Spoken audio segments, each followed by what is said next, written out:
Which recruiting classes was the Pitt coaching staff the most excited about? How many snaps will Christian Veilleux take this week? How many games should you fly in from Orange County, California to attend at Acrisure Stadium this season? And what would be your ideal death row meal? All that plus, this little matter of a 4-star linebacker committing to Pitt yesterday. We got a lot to cover on today's Morning Pitt, so let's jump into it right here on youtube.com/Panther-Lair.com.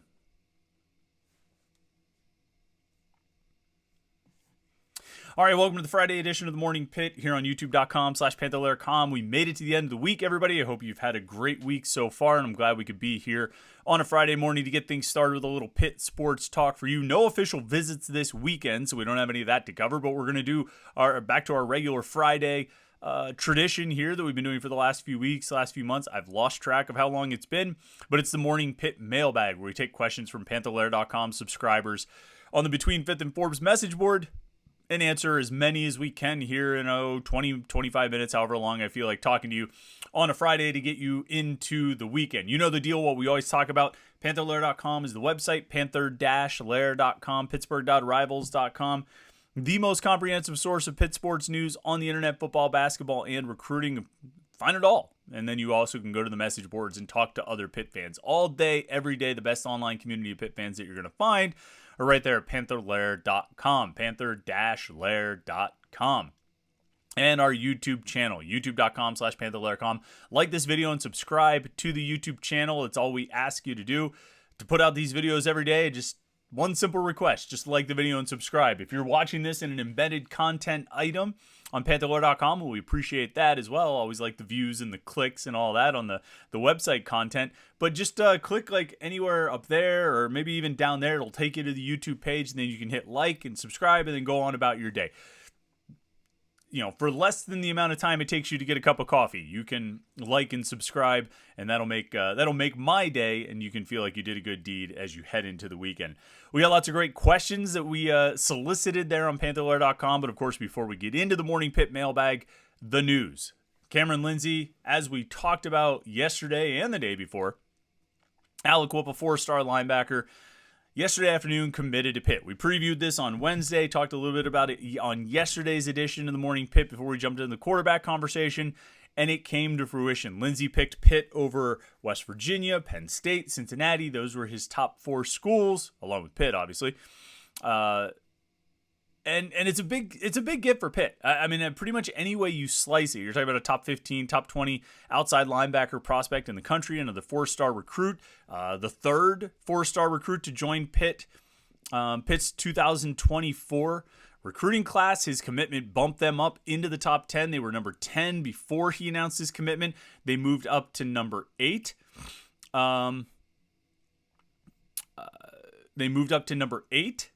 With his announced commitment. That gives them 19 announced commitments. As we know, there are 22 total. So 3 still out there, not spoken for. We'll get to those guys later. I'm sure we'll be keeping an eye on it throughout the weekend and throughout next week. But Cameron Lindsay, I think, is a big get for a lot of reasons. Number one, he's a 4-star linebacker. He's a really good linebacker prospect. I think he can play any of the 3 linebacker spots, middle, star, or money. So, you just start there with sort of that basic idea of, hey, this is a good linebacker and a good recruit, and that's a good thing to get. But then you add in the point that, then you add in the, not minor detail, the fact that he's from Aliquippa. And we know that Pitt hasn't always gotten all the guys they want out of Aliquippa. They missed out on Zariah Fisher a couple years ago. They got Will Gibson in 2019, but missed on MJ Devonshire. Before that, they got Kazon Pugh, but they missed on Quantel Raines. They missed on Drayvon Henry. They've had some up and down success at Aliquippa over the last 10 years, despite the Quips being something of a pipeline for Pitt in the past. I don't know. I'm not going to go so far as to say this rebuilds the pipeline or the pipeline is back. I don't think recruiting works like that anymore. I think it's hard to have a pipeline kind of situation like that, like Pitt had with Aliquippa in the past. It's a different world now than it was a quarter century ago.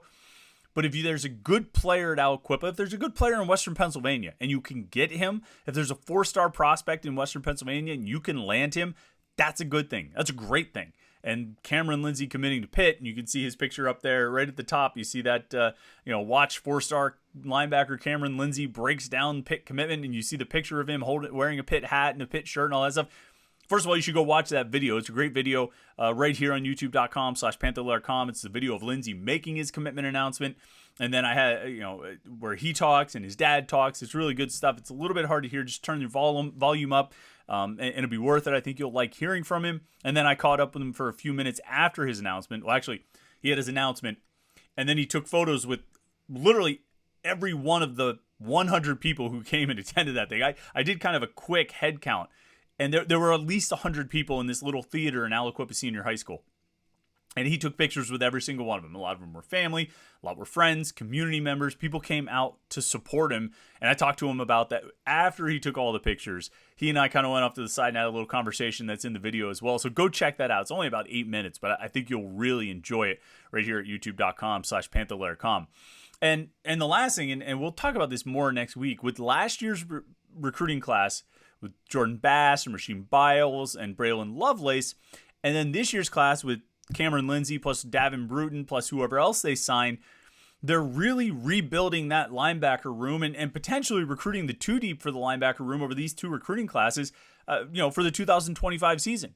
You could be looking at basically the 2 deep will be made up almost, if not entirely from these 2 recruiting classes, a whole lot of it will come from these 2 classes. So this is big all around. It was a big get for Pitt, a really good commitment, really good news that came out yesterday. And now, as with all these guys, it's just a matter of holding on to them until signing day in December. We'll talk more about the linebackers next week, though. I kind of have that penciled in as one of our topics to discuss. We talked about quarterbacks yesterday.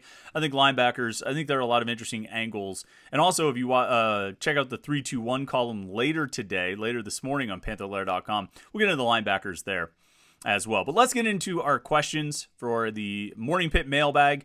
Got some really great questions that came in this week, and so I appreciate everybody who contributed and participated. And I really like this question right here off the bat. Chris Rand24 asks, since you've been covering Pitt, what recruiting class did the staff seem most excited about, and did they live up to expectations? And I like this question just because I earlier on Thursday I had sort of a somewhat related conversation, a brief exchange with our friend Stephen Thompson on Twitter. He was talking about the 2019 class being Pat Narduzzi's best, and I said that, I'm not so sure about that. The 2021 class, I think, was Narduzzi's highest rated. It ended up finishing number 21.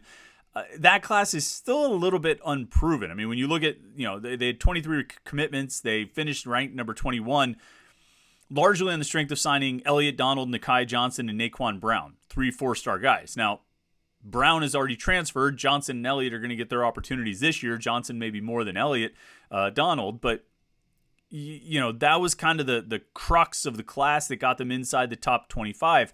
For the most part, we're still waiting on this class to pan out. After Johnson, Donald, and Brown, you had Terrence Moore and Terrence Enos. Those guys will be 2 deep players on the O-line this year. Malik Newton, who was medically disqualified. Dorian Ford, who moved from defensive tackle to offensive guard this year. Rodney Hammond, Jaden Bradley, who's gone. Miles Alston, who's gone. Khalil Anderson, who's gone. Tamarian Crumpley, P.J. O'Brien, Javon McIntyre, Nate Yarnell, Preston Levant, who's gone. Noah Bigelow, Stephon Hall, Jake Renda, Gavin Bartholomew. It was a good class. It was Narduzzi's highest rated class. I don't think they've quite lived up to it yet. The class that I actually think is Narduzzi's best was a year earlier. 2020.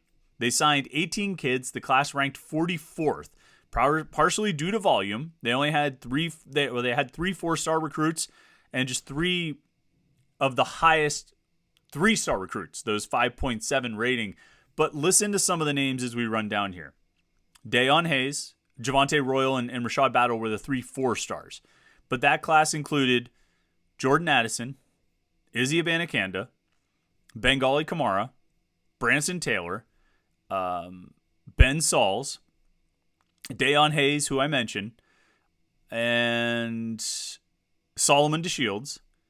And then Buddy Mack is still around. A bunch of these guys have transferred. Jalen Barden is transferred. Obviously, Addison transferred. But, Michael Statham, the offensive lineman, transferred. Emmanuel Belgrave transferred. Sam Williams, Hunter Sellers, AJ Roberts, Daniel Marega, all transferred, but almost exclusively on the strength of Addison and Abanikanda alone. That's, arguably Pitt's best class under Pat Narduzzi. You throw in Bengali Kamara and Solomon DeShields. You throw in Dayon Hayes. You throw in Rashad Battle.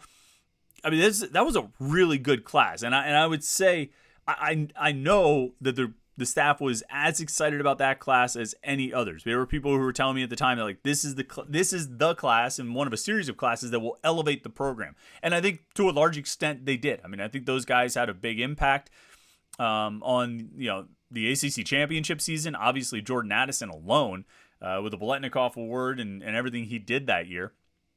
But they continue to have an impact. I mean, Izzy Abanikanda was the guy last year. I think Bengali Kamara and Solomon DeShields are going to have a big season this year. Dayon Hayes is going to have his opportunity in the spotlight this season. I think that class has paid dividends and will continue to pay dividends at least for this year, if not next year as well. So I think that's one that I would really point to as a class that the staff was hyped about, and a class that has, with quite a few of the guys, lived up to the expectations. Pitman 2003 says, Chris, what do you think is most likely to keep Phil Jurkovec from having a big year? Arm talent, injuries, lack of playmakers? I think injuries are a factor you're always going to have to consider.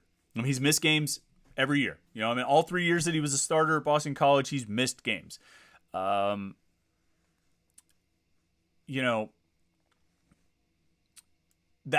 going to be a factor. You'd like to think that Pitt's got a better offensive line this year, maybe than Jurkovec played with at least the last year or two at Boston College. So maybe that helps protect him a little bit. I think he's got arm talent in terms of strength. I think he has a big arm. I don't think there's any question about that. I think he's big. I think he can move, and he's kind of a, he's got a little bit of that Roethlisberger, I think, ability to shed tackles. And that's not really a good comparison to make. It's not the kind of comparison I want to make for him, because I don't think he's that kind of player. And I don't mean, I don't think he's on Roethlisberger's level. I mean, obviously it's a Super Bowl winning quarterback, but I think he's a different style from Ben Roethlisberger. But I think he is able to extend plays and shed tackles. I think there are questions about his accuracy. And he's going to have to be a good decision maker. Now, you'd like to think, and I feel like we've repeated some form of this phrase multiple times over the last 6 months, you'd like to think his familiarity with Frank Cignetti and Frank Cignetti's offense, and, by extension, Frank Cignetti's familiarity with Phil Jurkovec and his skill set, you would like to think all of that familiarity will help Cignetti put Jurkovec in the best position to succeed and help give Jurkovec an opportunity to do so. You'd like to think that. But I think those things, I think the injuries, I think the accuracy, and just the ability to process and make decisions at a high level, that's where he's going to have to excel. And I don't think that was where he always excelled at Boston College, whether it was getting hurt, whether it was being inaccurate, or whether it was just not great decision making. He's got to improve in all of those areas. The playmakers, I think that's a valid concern. I think the quarterback can elevate the level of the playmakers. So I'm going to go to the quarterback first. Were Pitt's receivers great last year? No. Were they good enough with better quarterback play? Yes, I think so. And are Pitt's receivers great this year? No. Can they be good enough with elevated quarterback play? Can the quarterback play elevate the play of the receivers? Yes, I believe so. And so that's what I'm going to look at, and I'm going to say that, when I talk about this season riding on Jurkovec's shoulders, I mean it. I mean, he is the one. It's going to come down to him, and he's going to have to play at a high level. Kilbassier Dennis, one of my favorite names on the message board and one of the most delicious avatars that we've got on the site, asks, Chris, what happens first? Pitt football makes the expanded 12-team playoff, or Pitt basketball makes the Sweet 16? Sweet 16. To me, that's not a hard call to make. And that's not necessarily, I think there's a lot of reasons why I say that. It doesn't entirely reflect on what I think of the state of both programs right now. I think Pitt basketball had a great year last year. I don't like using phrases like turn the corner, because I feel like it's a little more permanent than what reality is these days. I think for almost any program, but certainly for programs in the tier that Pitt is in college football and college basketball, turning the corner is only as good as whatever you do tomorrow. Because you can easily go back around the corner with one bad season or one bad stretch. And so I don't want to say that the program's turned the corner, they're just going to keep climbing and arrow pointing up and all that stuff. I don't know, but I do think the path to a Sweet 16 for a team that can compete in the ACC, I think it's smoother than the path to the college football playoff. For one thing, you're talking about 16 teams versus 12. Now, granted, that those 12 are coming from a smaller pool than the 16, but I would think, and this doesn't mean that the football program's not headed in a good direction, but if you told me I had to bet $100 on one thing happening first, I'm betting it on the Sweet 16. I just feel like I keep stumbling over my words because I don't want to say, it's easier to make the Sweet 16. But I think there's a pretty big barrier to entry with the playoffs. Even as in an expanded format to 12, there's a barrier to entry that you're going to have to be really good. And, Pitt's going to need another Kenny Pickett type quarterback season to get themselves into that conversation. Now, if they can have that season, I guess I'm saying that I am more convinced that Jeff Capel and the Pitt basketball program can get a really good point guard or a really good center than I am convinced that the Pitt football program can get another Heisman Trophy finalist quarterback. And again, that's not entirely a reflection on Pat Narduzzi or the offensive coaches or anything like that. It's just sort of a reflection on the reality of the sport. If you told me one thing's going to happen or the other thing's going to happen, I'm going to probably lean toward the basketball side of it. Smenges asks a classic question here. He says, despite only 3 commitments with a 5.7 or 5.8 rivals rating, the general consensus is that this is already a very good top 25 level class. Based on that, which 5.6 and 5.5 rated commits do you believe will get bumped up to 5.8 and 5.7 ratings? Well, I'm always wrong about these things. I always say that this guy and that guy, you're going to keep an eye on this guy's going to get a bump, that guy's going to get a bump, and it a lot of times doesn't happen. So right now they've got 3 4-star commitments in Jasir Whittington, Rick Darius Farmer, and Cameron Lindsay. My guy who I will beat the drum for, and I already told some of the Rivals analysts I'm going to be a pain in the butt about this, is Caleb Holmes, the offensive lineman. I'm going to write about him in the 3-2-1 column later today because I don't think we're talking enough about how good he is. He's currently rated a 5.7 3-star. It's the highest possible 3-star rating, a little bump of 0.1, and he will move up to a 5.8 4-star. I think he's the man. I think he is really, really good. I think some of these DBs, Nigel Maynard, Davion Pritchard, I think are really good. I think Cameron Montero can move up from a 5.6 3-star.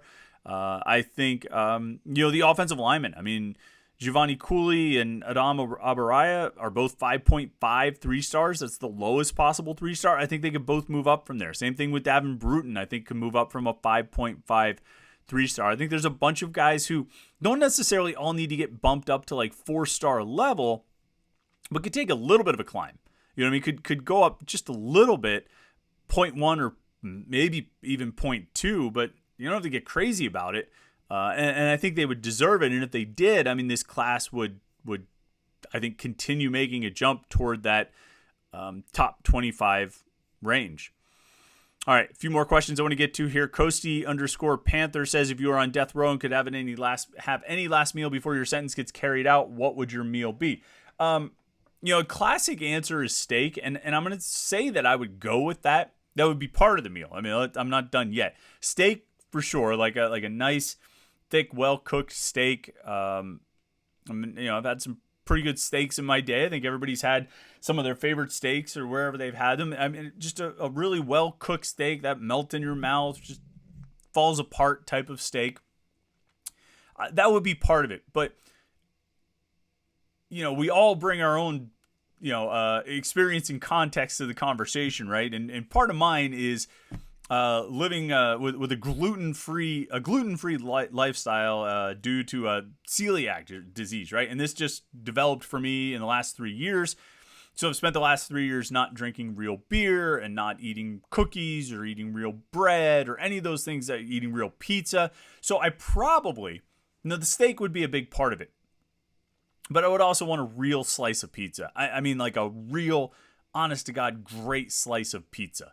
Whether locally from like Slice on Broadway or, someplace like that, or even Il Pizziola, probably Slice would be the place I would get just one slice because I don't want to ruin my appetite for the steak, right?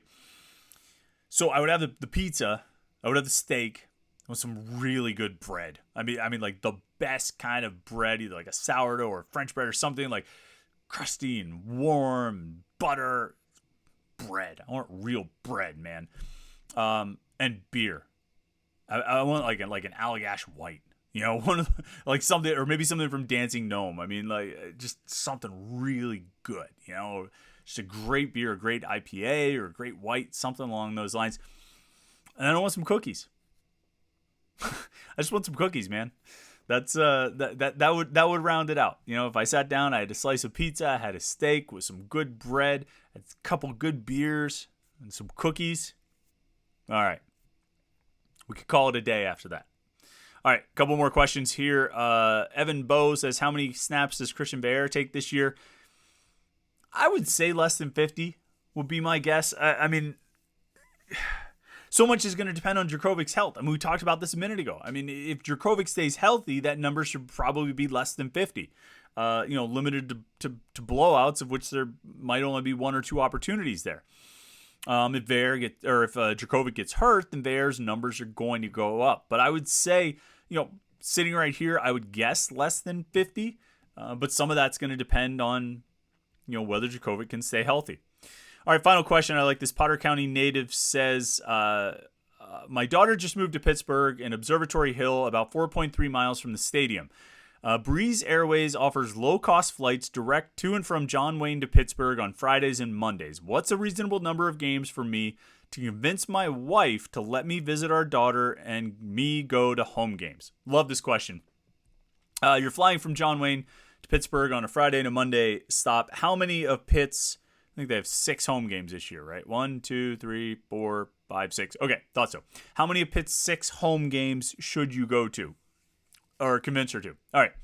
So you start on September 2nd with the Wofford game. I mean, you might as well go to that one because it's Labor Day weekend, right? I mean, there's nothing going on Monday anyway. You got a long weekend. You might as well come in. It's the season opener. It'll be a fun day. The next week is Cincinnati. Now, Pitt will probably hold back the offense, hold back this and hold back that in the Wofford game, but Cincinnati's a real game. It's a Power 5 opponent. I know the Backyard Brawl is looming 1 week later, but Cincinnati's a real game, and it's one that Narduzzi's going to have to take seriously, and I think he's going to have to not be coy about. The Wofford game might be a bit of a dog, but he's going to have to go for real in the Cincinnati game. And so your first real look at real Pitt in 2023 is going to be that Cincinnati game. So you got to be there for that. And then the reality is, you might as well come in the next weekend for the West Virginia game. What is it? It's like 70-mile drive? I mean, come on.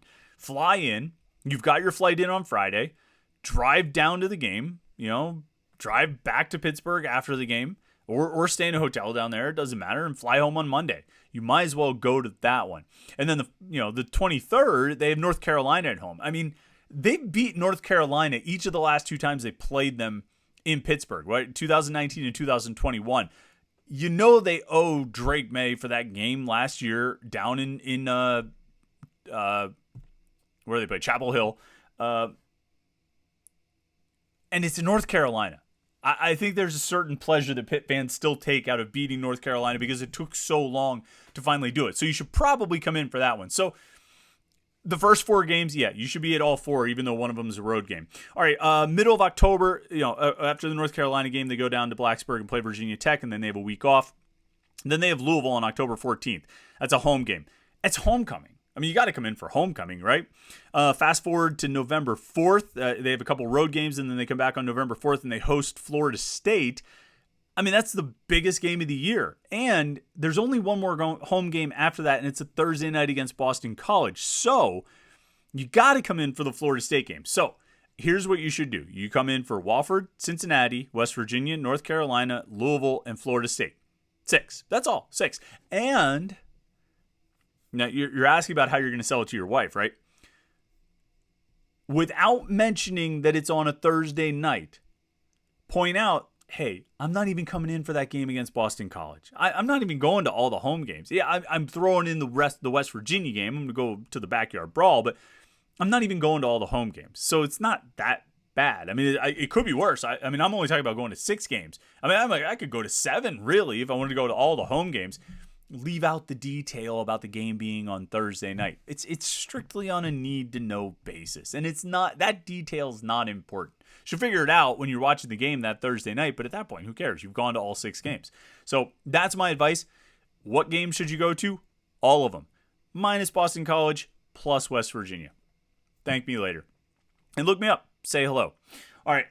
That's it for us this week in the mailbag. There were more questions in there, and I appreciate everybody who submitted questions. We will get to them next week. We have another mailbag.